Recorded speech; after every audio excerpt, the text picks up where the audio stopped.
ഈ ലിസ്റ്റിൽ കാണുന്ന ആളുകൾ പറയുന്നത് കേട്ട് +2 കഴിഞ്ഞ് ഒരു കരിയർ നിങ്ങൾ തിരഞ്ഞെടുക്കരുത്. നമ്മളെ പഠിപ്പിക്കുന്ന ടീച്ചേഴ്സ്, നമ്മുടെ പാരൻസ്, നമ്മുടെ കൂട്ടുകാര്, മറ്റു കുട്ടികള്, കസിൻ ചേട്ടന്മാര്, ചേച്ചിമാര്, മറ്റു ബന്ധുക്കള്, പിന്നെ ഒരു ബന്ധവും ഇല്ലാത്തവര്, സോഷ്യൽ മീഡിയ ഇൻഫ്ലുവൻസേഴ്സ്, പിന്നെ വേറൊരു കൂട്ടരുണ്ട് എഡ്യൂക്കേഷൻ കൺസൾട്ടൻസി ചേട്ടന്മാര്, ചേച്ചിമാര്. ഇവരൊന്നും പറയുന്നത് കേട്ടല്ല നമ്മളൊരു കരിയർ തിരഞ്ഞെടുക്കേണ്ടത് എന്ന് ദയവ് ചെയ്ത് നിങ്ങൾ മനസ്സിലാക്കണം. നിങ്ങളെ ഏറ്റവും നന്നായി അറിയാവുന്ന ഒരാൾക്ക് മാത്രമേ നിങ്ങളുടെ കരിയർ സെലക്ട് ചെയ്യാൻ പറ്റുള്ളൂ.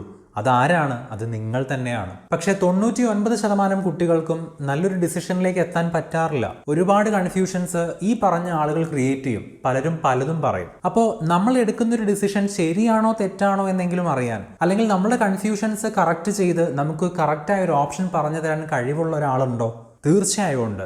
ഒരു കരിയർ കൗൺസിലർ അല്ലെങ്കിൽ ഒരു എഡ്യൂക്കേഷൻ കൗൺസിലർ. പക്ഷേ ഒരു മണിക്കൂറിന് 3000 മുതൽ 5000 വരെ ചാർജ് ചെയ്യുന്ന ഈ കൗൺസിലിംഗ് എങ്ങനെ കിട്ടും എന്നല്ലേ നിങ്ങൾ ആലോചിച്ചത്? അതോർത്ത് വിഷമിക്കേണ്ട.